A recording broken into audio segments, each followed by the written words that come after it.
Apocalipsis capítulo 1, el verso 1 en adelante, leo la siempre y eterna palabra de Dios en el nombre del Padre, del Hijo y del Espíritu Santo. Y dice de la siguiente manera: la revelación de Jesucristo que Dios le dio para manifestar a sus siervos las cosas que deben suceder pronto. Y la declaró enviándola por medio de su ángel a su siervo Juan, que ha dado testimonio de la palabra de Dios y del testimonio de Jesucristo y de todas las cosas que ha visto. Bienaventurado el que lee y los que oyen las palabras de esta profecía y guardan las cosas en ella escritas, porque el tiempo está cerca. Señor, yo quisiera pedirte hasta ahora que me dieras una gracia especial para predicar, para anunciar tu palabra, también para enseñar. Me dieras la capacidad, Señor, de llegar al corazón de tus hijos. Dame una gracia especial para que muchos sean edificados, bendecidos por la palabra. Úsame, Señor, porque si tú me usas, habrá bendición en medio de tu pueblo. Yo te lo pido en el nombre de Jesús. Amén y amén. Y que tu unción me pueda transformar. Apocalipsis es el último libro de la Biblia. Y este libro revela los grandes eventos. Escuche bien, que llevará la historia a su consumación. Los grandes eventos que llevará la historia de la humanidad a su consumación. Incluye también la revelación del Señor Jesucristo en su segunda venida. Ahora, cuando hablamos de Apocalipsis, esa palabra a veces nos aterra, porque inmediatamente la asociamos con cataclismo, con crisis, con destrucción. Pero fíjese que la palabra Apocalipsis no tiene nada que ver con crisis, con destrucción, cataclismo, terremotos, desastres naturales. La palabra Apocalipsis es una palabra griega que es apokalupsis. ¿Ah? A-P-O-K de kilo, apokalupsis, que significa revelación de algo que previamente estaba escondido o era desconocido.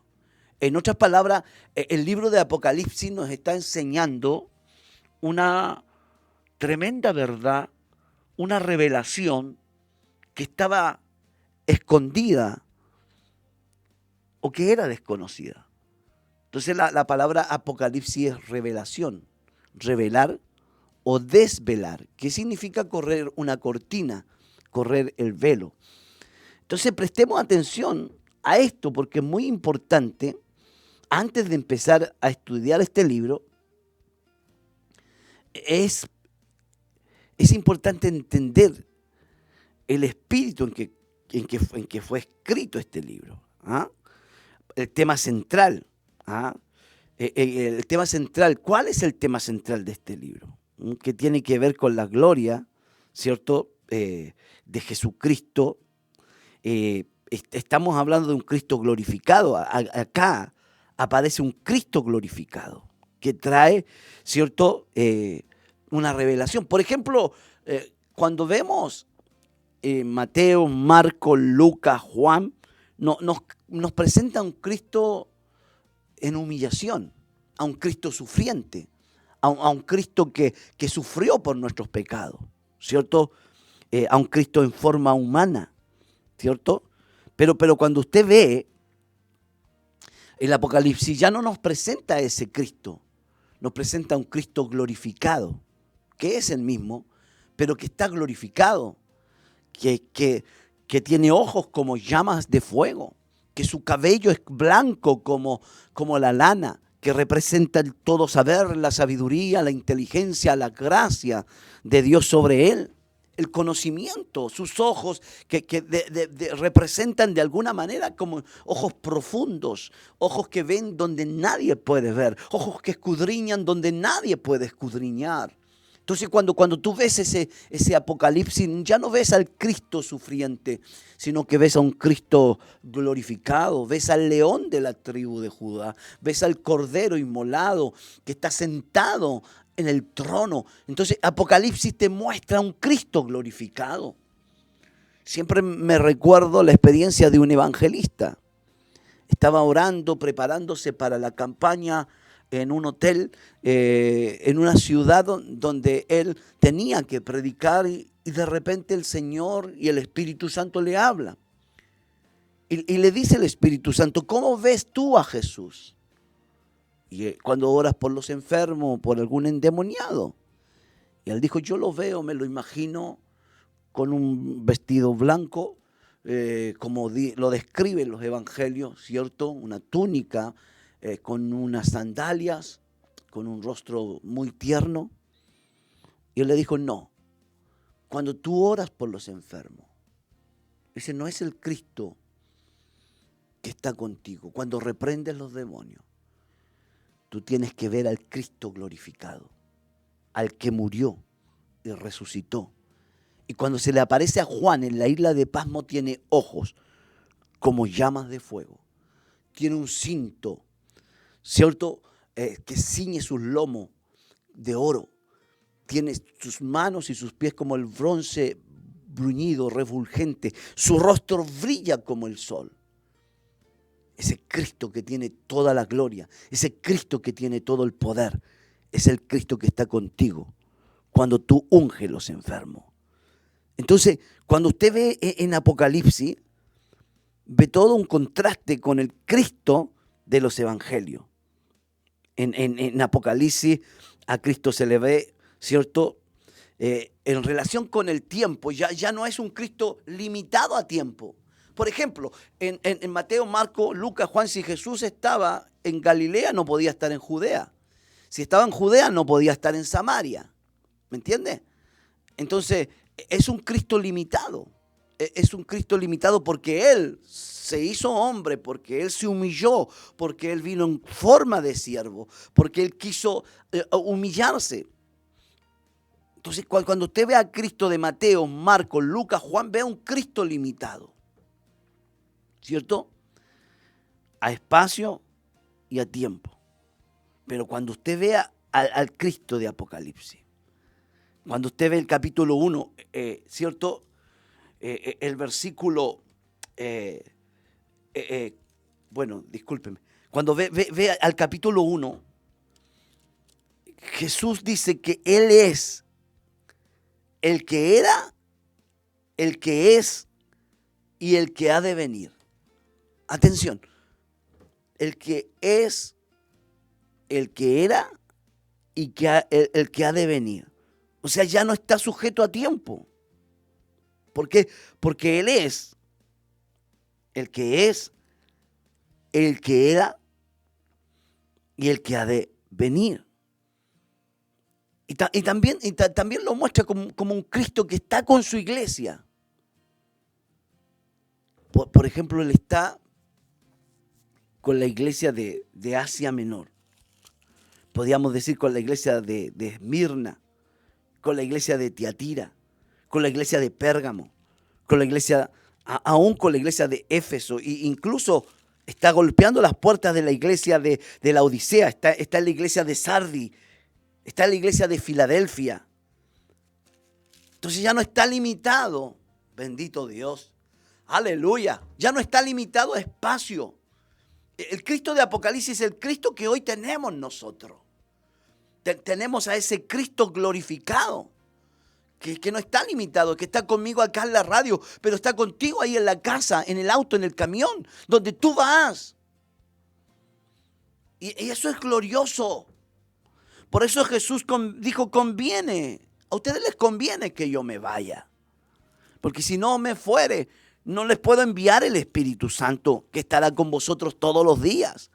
Entonces, el Cristo que nosotros tenemos es un Cristo glorificado. ¿Qué significa? Que el Padre lo glorificó, lo exaltó hasta lo sumo. Después que Él murió en la cruz del Calvario, fue sepultado. Dice la Biblia que el Señor le dio un nombre que es sobre todo nombre, porque se ganó ese nombre, porque peleó por la autoridad.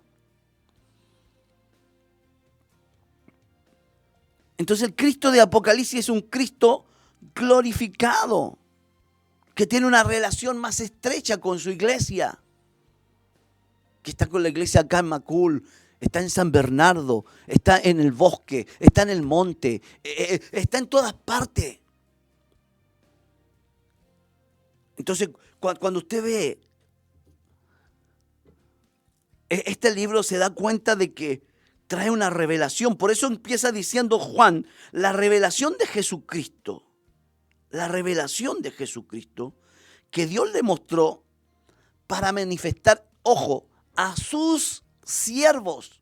No solo a Juan. No solamente a Juan, sino a sus siervos. O sea, es una revelación para todos sus siervos. Y yo no sé cuántos siervos me escuchan hoy día. Cuando hablamos de siervo, inmediatamente pensamos en los pastores. Y está bien, porque un pastor es un siervo de Dios. Pero todo aquel que ama a Dios y sirve a Dios es un siervo de Dios. Escucha bien esta palabra. Todo aquel que ama a Dios y sirve a Dios es un siervo de Dios. Cuando dice Apocalipsis, la revelación de Jesucristo que Dios le dio para manifestar a sus siervos las cosas que deben suceder pronto. Esto significa que Apocalipsis nos muestra cosas que están sucediendo y que van a suceder muy pronto. Y que Dios no quiere que la iglesia ignore. Dios no quiere que la iglesia viva como un pajarito, como por ahí se dice, que no tiene idea de nada. No, la iglesia tiene que tener una visión clara de las cosas que van a suceder pronto. Me encanta cuando se presentan tres varones, tres ángeles, y van donde la tienda de Abraham, ¿cierto? Y entonces dice uno, que es el mismo ángel de Jehová, es el Cristo preencarnado, es el mismo Dios. Y dice, encubriré yo algo a Abraham, siendo que Abraham será una nación grande y fuerte, porque yo sé que Abraham mandará a sus hijos después de él que guarden mis caminos. O sea, ¿qué está diciendo? Yo no le puedo encubrir algo a mi siervo Abraham, a mi amigo, porque Abraham era amigo de Dios, por la fe se constituyó amigo de Dios. Entonces, ¿qué dice? Dice, ¿encubriré yo algo a Abraham, mi amigo? Claro que no. Ahora también dice el profeta que Dios no hará nada sin revelarlo a sus siervos, los profetas. Y Jesús dijo algo, ya no los llamaré siervos, porque el siervo no sabe lo que su Señor está por hacer. Los llamaré amigo, porque el amigo conoce los secretos del corazón de su amigo. En otras palabras, cuando Jesús es glorificado, somos siervos, pero también tenemos un grado de amigo con Dios. Por eso dice la revelación de Jesucristo que Dios le dio para manifestar a sus siervos las cosas que deben suceder pronto. Y la declaró enviándola por medio de su ángel a su siervo Juan, que ha dado testimonio de la palabra de Dios y del testimonio de Jesucristo y de todas las cosas que ha visto. En otras palabras, Juan da testimonio de las cosas que ha visto, de las cosas que a él le han sido reveladas, de esas cosas futuras, de esas cosas ocultas, de esas cosas que no estaban a la luz, pero que Dios sí se las revela a su siervo. Es importante notar que este hombre recibe la revelación de parte del Dios Padre de las cosas que Él deberá enviar por parte de Él mismo y de su mensaje a Juan, para que a su vez estas las pongan inmediatamente por escrito. O sea, en otras palabras, que las escriba un escritor dice al respecto. Es acerca de Jesucristo en cuanto al cumplimiento escatológico de las profecías que tienen que ver con su segunda venida. En otras palabras, estas profecías de Apocalipsis tienen que ver con Jesucristo y con su segunda venida. Lo que te quiero decir es que Cristo le mostró a Juan cosas que van a suceder antes de la segunda venida y después de su segunda venida. Y que la iglesia tiene que estar atento. Me encanta el capítulo 1, verso 3, dice: bienaventurado el que lee y los que oyen las palabras de esta profecía. Bienaventurado, ¿qué significa bienaventurado? Dichoso. El que lee. Yo estoy leyendo en este momento, soy dichoso, feliz. Bienaventurado significa doblemente feliz. Bienaventurado el que lee. ¿Cuántos leen la palabra? La pregunta que quiero hacer ahora es: ¿cuánto del pueblo cristiano lee la palabra? Siempre recuerdo una ilustración que leí hace muchos años. Mi padre tenía un librito, yo tenía 14 años y me gustaba mucho leer la literatura cristiana. Y él tenía un librito que se llamaba Ayuda para Predicadores. Y un día leí esta historia. Dice que había un niño que de repente se encontró con la Biblia de su abuela. La Biblia estaba llena de polvo, en un ropero, olvidada. Y le dice: abuelita, ¿este es el libro de Dios? La abuela le dice: sí, mijito, este es el libro de Dios. Y en su inocencia el niño le dice: ¿y por qué no se lo devolvemos, ya que nunca lo leímos? ¿Por qué no se lo devolvemos, ya que nunca lo leímos? Usted, si tiene una Biblia en la casa, usted tiene un tesoro, tiene un libro que por él muchos dieron la vida. Incluso muchos murieron quemados en la hoguera por imprimir este libro, por tenerlo, por poseerlo, por leerlo. Un libro que ha causado guerras, conflictos. Usted tiene un tesoro. Escúchame bien, pero si usted nunca lee su Biblia, no tiene esa costumbre de leer la palabra del Señor, tampoco va a tener la dicha, la alegría, el gozo de disfrutar de una comunión con Dios. El niño le dijo: abuelita, ¿este es el libro del Señor? Y ella le dijo: sí, mijito. ¿Y por qué no se lo devolvemos, ya que nunca lo leemos, nunca lo usamos? Bienaventurado el que lee. Dichoso aquellos que leen. Hoy en nuestra sociedad hay muy poca lectura. La gente no encuentra interesante la lectura, menos de la Biblia. Es más interesante el Facebook, el Instagram, las redes sociales. Pero si nuestros hijos, nuestras generaciones, nos dedicáramos a leer más la Biblia, sin duda que seríamos hombres sabios. Me encanta lo que Pablo le dice a Timoteo. Pablo le dice a Timoteo, hablando de las Sagradas Escrituras, dice: las cuales te pueden hacer, las que tú conoces desde tu niñez. La Sagrada Escritura que de tu niñez has sabido. Pero escucha bien, dice: y las cuales te pueden hacer sabios.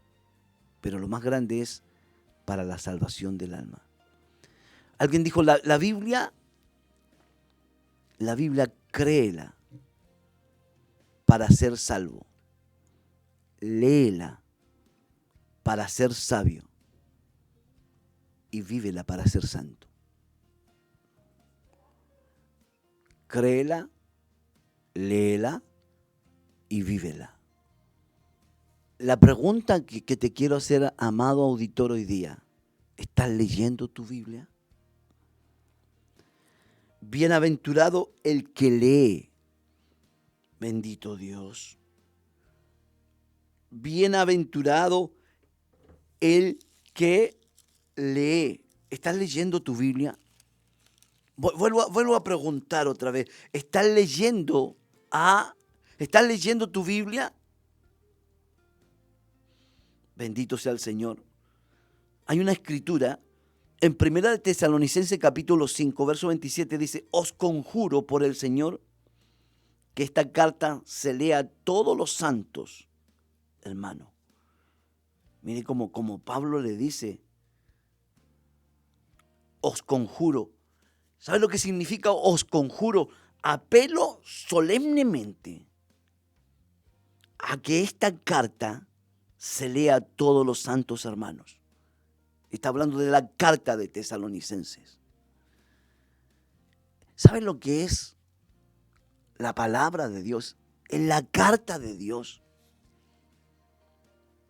Ignorar la Biblia es como ignorar una carta de Dios. No quiero leerla, me aburre. Me cansa, no la entiendo. Os conjuro por el Señor que esta carta se lea a todos los santos hermanos. Cuando dice os conjuro, dice apelo solemnemente. Que ustedes lean la palabra del Señor. Hay mucha gente que no lee la Biblia. A veces los ministros, pastores, son tan pobres en la palabra. Porque son perezosos para leer la Biblia. Sus mensajes son reiterativos, repetitivos. Y no se dan tiempo para leer la palabra. Y no podemos dar lo que no tenemos. Leer la Biblia. Dice el salmista, la exposición de tus palabras alumbra. Cada cristiano, desde el más nuevo hasta el más antiguo, dentro de una iglesia, debería tener una rutina diaria. Sin esta nunca va a poder ser un cristiano bendecido. Orar y leer la Biblia. No importa si lees un par de versos o oras un par de minutos. Si lo haces de corazón, tú vas a crecer. Y si no, no puedes ser bienaventurado. Ahora, en el contexto acá está hablando del libro de Apocalipsis. Pero toda la escritura es inspirada por Dios. Toda la escritura es inspirada por Dios. Entonces dice, bienaventurado el que lee y los que oyen la palabra de esta profecía. Se dice también que esta frase viene porque no todos en aquel tiempo sabían leer. Entonces, es dichoso el que lee. Feliz el que puede leer. Pero el que no lee, escucha. Y bienaventurado el que escucha, el que oye las palabras de esta profecía. Hay una bienaventuranza para el que lee, pero hay una bienaventuranza para los que oyen. Y yo no sé cuánta gente le gusta escuchar la palabra. Le gusta escuchar la palabra. ¿Sabe? La gente que menos crece dentro de las iglesias, espiritualmente hablando, es la gente que no le gusta escuchar la palabra. Las iglesias que tienen gente más inmadura espiritualmente son aquellas iglesias que solo le dan énfasis a la alabanza y son muy pobres en la palabra, porque no les gusta escuchar. El apóstol Pablo escribe y dice: debiendo ser maestros, tenéis necesidad que se les enseñe los primeros rudimentos de la fe, porque os habéis hecho tardos para oír. Pero bienaventurados los que oyen, bienaventurados los que prestan atención. El proverbio dice: el oído que escucha las amonestaciones de la vida, entre los sabios morará. Entonces cuando usted ve este Apocalipsis, bendito Apocalipsis, hay una bienaventuranza para el que lee y para los que oyen la palabra de esta profecía. Pero no se queda ahí. Dice el verso 3, bienaventurado el que lee y los que oyen la palabra de esta profecía y guardan las cosas en ella escritas, porque el tiempo está cerca. Es bienaventurado el que lee, claro, es bienaventurado el que oye, pero más bienaventurado el que guarda esta palabra. Dice la Biblia que en una oportunidad Jesús de Nazaret estaba enseñando y mucha gente se regocijaba de escucharlo. Siempre me he imaginado cómo será escuchar a Jesús ahí, en persona, como cuando Él vino. Estoy hablando en carne, cuando Él estuvo en la tierra. Qué tremendo escucharlo. Me imagino. Si dice la Biblia que cuando leyó el rollo del profeta Isaías, dice que los ojos de todos en la sinagoga estaban sobre Él. Cuando lo escuchaban, decían: ¿quién es este hombre que habla con tanta autoridad? Porque hablaba como quien tiene autoridad. El profeta dice: la gracia se derramó sobre ti, te ungió el Señor más que tus compañeros. Me imagino a Jesús. Entonces me imagino esa mujer cuando escucha el mensaje del Señor y ella grita porque no se puede quedar quieta. Dice: bendito el vientre que te trajo y bendito los pechos que mamaste. Bienaventurados los pechos que mamaste. Y la respuesta del Señor dice: más bienaventurados son los que oyen mi palabra y la ponen por obra. Más bienaventurados son los que oyen mi palabra y la ponen por obra. Bendito Dios. Entonces aquí, bienaventurado el que lee, bienaventurado el que oye y guarda las cosas que en ella están escritas. Guardar la palabra es vivir la palabra. No solo se trata de tomarla y esconderla, no, es vivirla. Son los que guardan los mandamientos. Son los que guardan la palabra del Señor. Amén. Y yo no sé cuánta gente que hoy me está escuchando dice: a mí me gusta escuchar la palabra. Mira lo que dice Apocalipsis capítulo 22, verso 7, dice: he aquí vengo pronto, bienaventurado el que guarda las palabras de la profecía de este libro. ¿Por qué? Porque Él viene pronto. ¿Por qué tengo que guardar esta palabra? Porque Él viene pronto. Ya estoy terminando esta prédica. Escúchame bien. ¿Por qué tengo que guardar esta palabra? porque Él viene pronto. Bienaventurado el que guarda las cosas en ella escritas, porque el tiempo está cerca. El tiempo está cerca. Hoy estamos más cerca que nunca de la venida de nuestro Señor Jesucristo. El tiempo está cerca. Por eso Juan dice en el capítulo 22 de Apocalipsis, verso 10, y me dijo, no sellen las palabras de la profecía de este libro, porque el tiempo está cerca. En otras palabras, a Daniel Dios le dijo, séllalas. Estas palabras guárdalas y séllalas. Que no sean abiertas hasta el tiempo del fin, porque son palabras para el tiempo de fin. Pero a Juan le dice, no las selles, porque el tiempo está cerca. El que es injusto, sea injusto todavía. El que es inmundo, siga siendo inmundo todavía. El que es justo, practique la justicia todavía. El que es santo, santifíquese todavía. He aquí yo vengo pronto y mi galardón conmigo, dice el Señor, para recompensar a cada uno según sea su obra. Yo soy el Alfa y la Omega, el primero y el último. Bienaventurados los que lavan su ropa para tener derecho al árbol de la vida y para entrar por las puertas de la ciudad. Tremenda ciudad, la ciudad de Dios.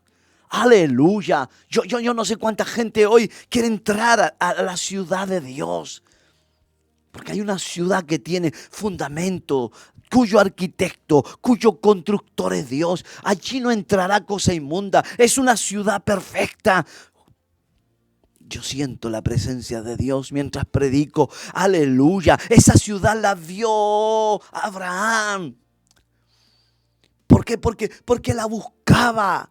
Buscaba esa ciudad. Los eruditos, los entendidos dicen que es una ciudad que tiene la capacidad de trasladarse como una nave espacial, que en algún momento, en algún lugar, el patriarca Abraham la vio y desapareció, pero quedó encantado. Y buscaba esa ciudad que tiene fundamento, cuyo arquitecto y constructor es Dios. Es una ciudad que existe, es una ciudad que está en el espacio, es una ciudad que está en el cielo. Y Juan dice que en el último tiempo yo, Juan, vi, aleluya, la nueva Jerusalén, la ciudad celestial, descender del cielo como una esposa ataviada para su marido. Es una ciudad que existe, es una ciudad real. Bienaventurados los que lavan sus ropas para tener derecho al árbol de la vida y para entrar por las puertas de la ciudad. Aleluya. Entonces es una ciudad invisible, pero es real. En el capítulo 21, verso 2 dice, yo Juan vi la santa ciudad, la nueva Jerusalén, descender del cielo, del Dios, dispuesta como una esposa ataviada para su marido. Qué tremenda ciudad. Y yo no sé cuánta gente que hoy me está escuchando quisiera algún día entrar en esa ciudad. Dice la Biblia en el capítulo 21, verso 11, teniendo la gloria de Dios, esa ciudad, su fulgor era semejante al de una piedra preciosísima, como piedra de jaspe diáfana, o sea, transparente, como el cristal. Tenía un muro grande y alto con 12 perlas, con 12 puertas que eran 12 perlas. Y habían 12 ángeles cuidando cada puerta. Y nombres inscritos que son los de las 12 tribus de los hijos de Israel. Al oriente tenía 3 puertas, al norte tenía 3 puertas, al sur tenía 3 puertas, al occidente tenía 3 puertas, y el muro de la ciudad tenía 12 cimientos. Y sobre ellos los 12 nombres de los apóstoles del Cordero. Qué tremenda ciudad, la ciudad celeste. Es una ciudad hermosa.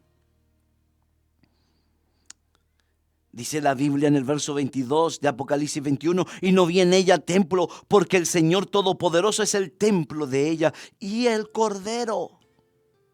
El 23 dice, la ciudad no tiene necesidad de sol ni de luna que brille en ella, porque la gloria de Dios la ilumina y el Cordero es su lumbrera. Bendito Dios.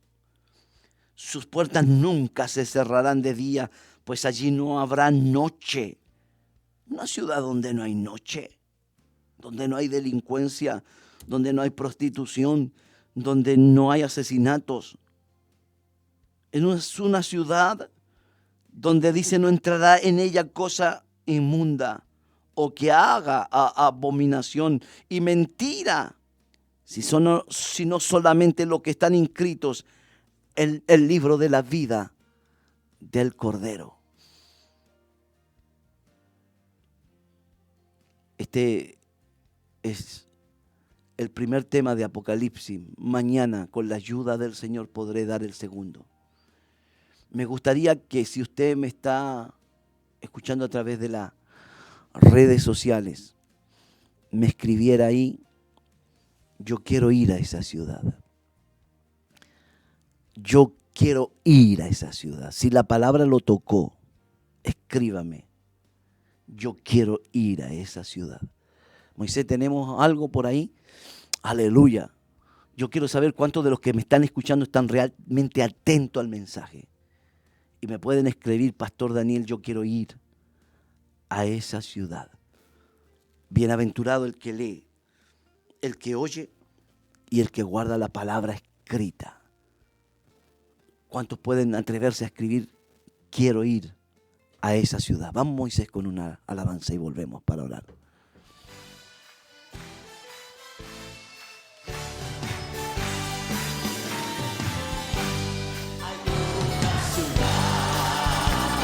Alábese arriba.